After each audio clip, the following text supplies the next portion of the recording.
Non ci arrivare per forza con il palleggio, puoi lanciare qualche palla lunga su Petagna. Una volta è stato provato proprio dagli Usai.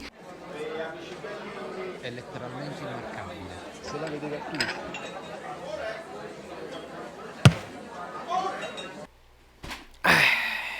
Che vogliamo fare? Vogliamo deprimerci? Vogliamo gridare tutti insieme, dire ah, basta Gattuso via subito, che schifo! Oppure vogliamo analizzare e cercare di capire se questa squadra, con questi giocatori e con questo allenatore, può fare meglio di quello che sta facendo? Allora io ve lo dico subito. E sotto nei commenti voi mi dite sei un pazzo, eccetera, eccetera. Non mi interessa, io devo mantenere le mie... Non posso dire quello che vi fa piacere sentire, perché sarebbe un modo di fare opinione disonesta. L'opinione ha senso quando è reale, quando è sostenuta da dei fatti. Gattuso out no, ma proprio no, no, no. Per vari motivi che adesso snoccioliamo, ma Gattuso out no. Gattuso out si porta appresso anche subito Sarri, ma perché è facile. L'abbiamo tastato il polso ieri in live di parecchie persone, non sono tutti, ma quelli che gridano Gattuso out sono più rumorosi, perché fa più rumore quello che dire invece sai però sto pensando che fa più rumore, hashtag Gattuso out su. Non ci siamo. Ma non ci siamo per un motivo molto semplice. Al di là del fatto che ascoltate le parole di Gattuso nel post partita e vi renderete conto che c'è un uomo distrutto che sta soffrendo da un mese fisicamente ed è difficile lavorare in quelle condizioni. Quindi se la manovra della squadra, se perché non ha fatto questa cosa, eccetera, eccetera, è difficile. Le attenuanti per Gattuso ci sono. Quelli che poi dicono anche quando vincevamo giocavamo male, malissimo, no. Andiamo a rivederci le reaction, andiamo a vederci le azioni create, andiamo a vederci i commenti post partita, non mi risulta. Altrimenti dovevate venire a dirmi ma quando mai? Napoli-Roma 4-0, che schifo, spettacolo impietoso, indegno. Non è possibile con questa squadra. Gattuso out. Bisognava dirlo contro l'Atalanta, bisognava dirlo contro il Crotone, contro il Parma, contro il Genoa e contro le 8 partite che abbiamo vinto più quelle in Europa League. No. Però c'è anche da dire che non va tutto bene, perché sarei un pazzo a dire che negherei la realtà. La realtà però è questa. Voi vi iscrivete al canale perché so che guardate e non vi siete iscritti e non ho capito se ce l'avete con me. Forse è perché tengo i capelli legati. Proviamo con i capelli sciolti. Iscrivetevi al canale. Questa è la prima realtà. La seconda realtà è che il Napoli è stanco, ma non è stanco fisicamente, come sto dicendo da parecchio tempo. È stanco mentalmente. Lo abbiamo preso come esempio di Lorenzo. Di Lorenzo che è stanco mentalmente. Quando sei stanco mentalmente fai le cose male, le gambe non ti rispondono a tratti, nel senso tu ce l'hai la forza nelle gambe, ma se non parte dalla mente non lo fai bene. Però può essere pure che al 90esimo trovi la forza e la spinta di fare un ultimo scatto, di fare la giocata decisiva, di riaccelerare la manovra. Vuol dire che non sei distrutto fisicamente, è mentalmente che devi staccare. Allora, Di Lorenzo è l'esempio di uno che non ha avuto mai possibilità di riposarsi e quindi deve staccare mentalmente. Tutta la squadra in questo momento è coinvolta in questa cosa qua. Gattuso ci dice anche perché vede la squadra che vede Gattuso soffrire in quella maniera, vanno anche in difficoltà e quindi rientriamo al solito discorso che questa squadra mentalmente è fragile. Servono molti più leader, molte più persone con le palle così che praticamente nei momenti di difficoltà fanno quadrato e si legano e dicono dobbiamo fare così, dai ragazzi, c'è una cosa all'inizio, forza, e poi si studiano ognuno singolarmente, così non va bene. Però è anche tatticamente che voi siete iscritti su questo canale, perché anche tatticamente volete sapere perché non va e come si può risolvere. E noi lo vediamo con le pagelle e quindi con la lavagnetta tattica.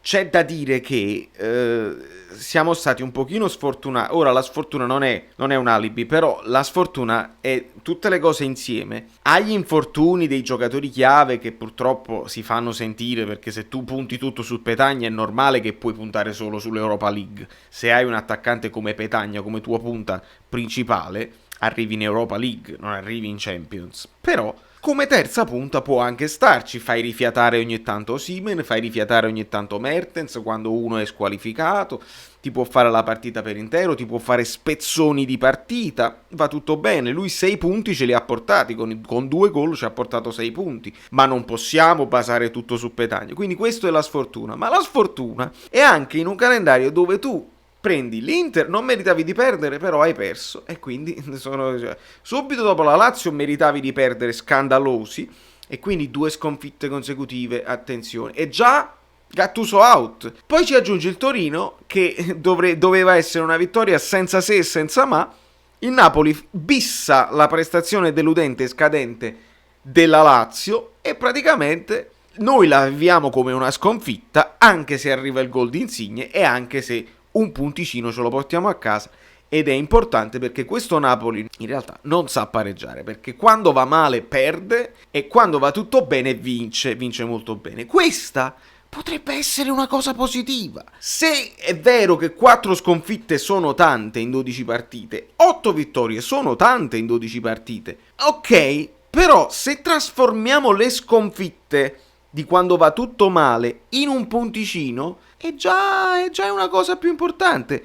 Così un po' di fortuna nella sfortuna, perché quando arriva il gol di Insigne è un momento di fortuna, perché è una giocata straordinaria, è il colpo del campione, è il lampo, no? È il lampo di un giocatore che la mette bene di controbalzo, anche difficile. Insigne ha sbagliato gol più facili, il gol difficile lo ha fatto. Ecco perché nella sfortuna, nelle tragedie degli infortuni uno dietro all'altro, una cosa fortunata e positiva, aver preso un punticino in un'altra di quelle partite storte, che poteva essere la quinta sconfitta, e allora è chiaro che tutti quanti Gattuso out, Gattuso che schifo, ma parlate tenendo in testa lo scudetto. Questo è il problema serio, che voi volete vincere lo scudetto, e per questo Gattuso out. Ma secondo voi Gattuso out, arriva un altro allenatore qualsiasi, ci fa vincere lo scudetto? In quest'annata dove le milanesi sono tornate, dove poi ci sarà la caciara tra il terzo e il quarto posto con la Roma, la Juventus, l'Atalanta, Sassuolo scenderà, ma comunque magari risalirà la Lazio, e ci sarà un intruppo là in mezzo. Voi pensate che con un altro allenatore questo Napoli, con questi limiti mentali, non tecnici, mentali, che ha dimostrato, può combattere per lo scudetto? Siete dei pazzi, perché non è proprio così che va il calcio. Andiamo a vedere le pagelline, che saranno veramente, veramente brevi, e un pochino di lavagnetta, anche lì c'è poco da far vedere, ma lo facciamo perché ci interessa. Allora, partiamo dal presupposto che il Napoli si schiera con il 4-2-3-1 inizialmente, dopodiché si infortuna Demme, perché il Napoli stava giocando così, si infortuna Demme ed entra Elmas. Nel momento in cui entra Elmas, Gattuso prova prima Zielinski così, con Elmas sotto punta, e quindi prova Zielinski a fianco di Bakayoko, che non è una cattiva idea, anzi lo vedrei anche bene, ma Zielinski era in palla e quindi molto spesso comunque lo vedevamo proporsi. Mi pare che Bakayoko stava dall'altra parte, lo vedevo più proporsi da questa parte, era quasi spesso fuori posizione, o meglio dei due centrali uno deve stare più avanti, l'altro più indietro, però alla fine dopo pochi minuti si capisce tranquillamente che il Napoli si mette 4-3-3 a tutti gli effetti, con Elmas e Zielinski spostate mezze ali, e quindi si ha questa situazione qua, ovviamente, e così rimarrà per tutta la partita. Ed è lì che sono le dolenti note per Gattuso, perché se tu così hai creato pochissimo e comunque non riesci a sfiancare la difesa d'oltranza del Torino, tutti dietro alla palla, 5 difensori, 3 centrocampisti più 1, con Belotti unica punta, è ovvio che devi provare qualcosa di diverso. Non è possibile che il Napoli ha solo 2 opportunità, cioè questa e questa praticamente, e poi oltre allo schemino, i numeretti che sappiamo che lasciano il tempo che trovano, oltretutto molto spesso, cambia anche l'idea di gioco, cambia l'idea, non ci arrivare per forza con il palleggio, puoi lanciare qualche palla lunga su Petagna. Una volta è stato provato proprio da Yusai, lanciato palla lunga su Petagna che fa un buon movimento, stoppa, la ridà dietro e Insigne arriva al tiro al volo che finisce fuori. Si è provato poche volte questo, perché? Perché proviamole un po' di più, tanto più che Politano non era in grande giornata, quindi palla a Politano, un pochino di cincischiamento, 50.000 difensori, non c'è lo spazio per il tiro, non c'è lo spazio per il passaggio, Di Lorenzo non arrivava qui, però comunque non eravamo tanto pericolosi e bisognava ritornare indietro, e questo ritornare indietro siamo stufi, lo so, sono con voi.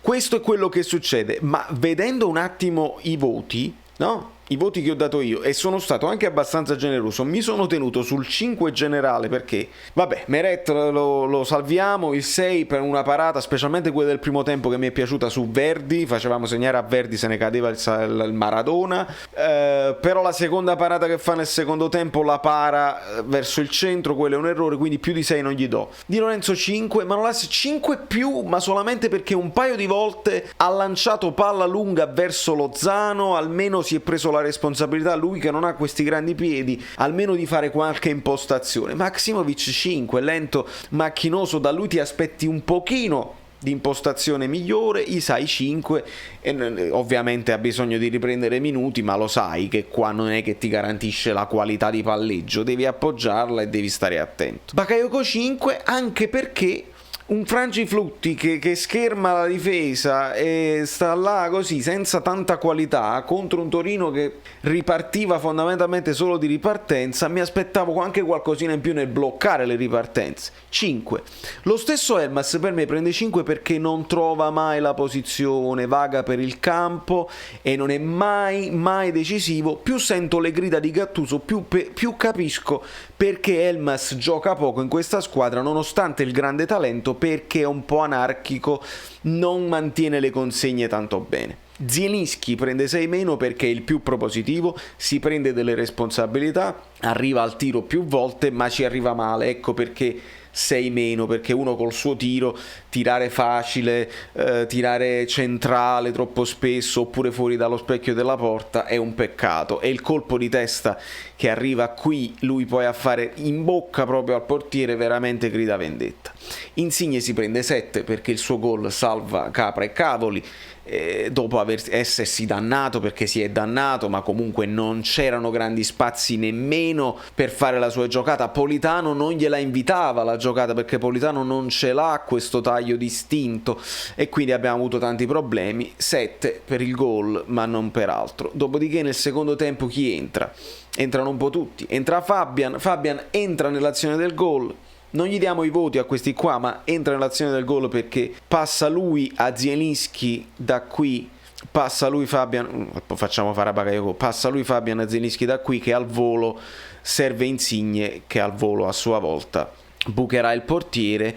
Dopodiché entrerà anche chi è entrato? È entrato Llorentone, bellissimo, bello più che mai, bello come il sole, che è un paio di cross, perché lì quando entra Llorente allora si alza un pochino di più la palla e proviamo questa variante. Ma una squadra di tutti 5, di tutte mediocrità, è mai possibile che è tutta colpa di Gattuso? Questa è la domanda che io vi faccio e che vi lascio a voi nei commenti. È qui che voglio capire, tutta questa mediocrità nel giocare può essere mai tutta colpa di Gattuso? Le colpe di Gattuso le abbiamo snocciolate, poteva fare di più, poteva avere altre idee, ma questa squadra qua non poteva fare qualcosa in più?